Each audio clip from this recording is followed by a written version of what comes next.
Місцеві новини на Радіо Респект.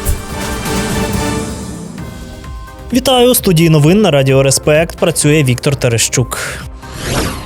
Перед судом постане водій, який у Костополі збив підлітка на пішохідному переході та втік. Слідчі завершили розслідування аварії, що сталося ще на початку грудня минулого року. Тоді 44-річний мешканець села Рокитне на автомобілі «Опель» скоїв наїзд на 14-річного хлопця, який перетинав дорогу. Водій не зупинився, щоб допомогти дитині, а просто поїхав з місця пригоди. Поліцейські розшукали машину керманича за місцем проживання. Тоді чоловік зізнався у скоєному. Потерпілий отримав важкі травми, зокрема перелом щелепи та струс мозку. Наразі матеріали справи скеровано до суду. Водієві загрожує кримінальна відповідальність за порушення правил дорожнього руху та залишення людини у небезпеці.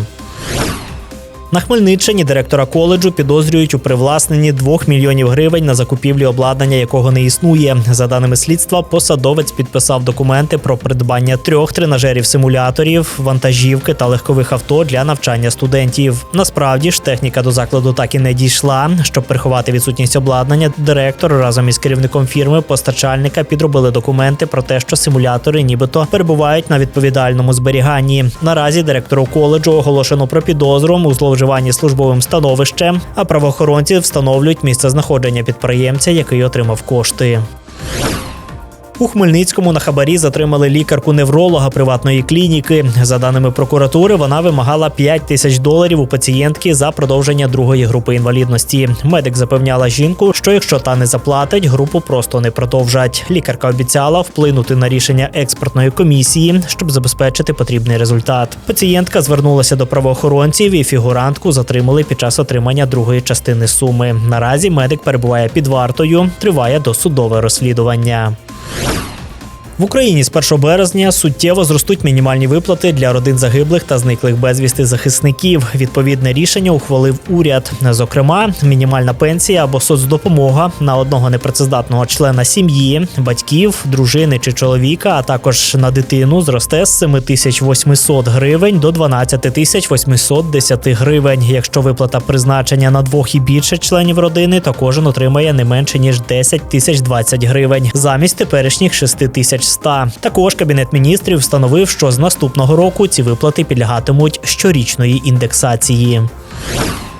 У Нетішині пройшов масштабний профорієнтаційний захід для майбутніх атомників. Хмельницька АЕС спільно з Київським національним університетом імені Тараса Шевченка презентувала старшокласникам можливості навчання з подальшим працевлаштуванням. Ректор університету Володимир Бугров розповів ліцеїстам про сучасні програми з фізики, інформаційних технологій та радіоелектроніки. У свою чергу гендиректор ХАЕС Андрій Козюра підкреслив, що атомна енергетика гостро потребує мотивованих фахівців і готова підтримувати талановиту молодь. Під час зустрічі школярі змогли наживо поспілкуватися з науковцями та отримати відповіді про майбутню кар'єру у високотехнологічних галузях.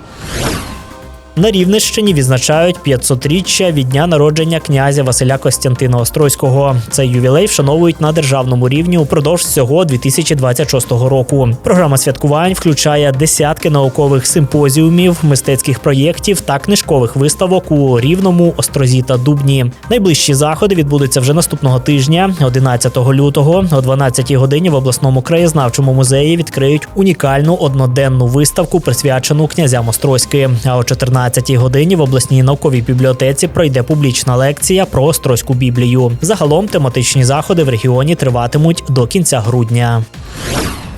Радіаційний фон на Хмельницькій атомній електростанції у межах норми. За повідомленням інформаційного центру ХАЕС, показники на промайданчику та в 30-кілометровій зоні спостереження відповідають нормальній експлуатації енергоблоків та не перевищують природного фону. Це всі новини на цю мить. У студії Радіо Респект для вас працював Віктор Терещук. Не перемикайте, пам'ятайте, ви на правильній хвилі.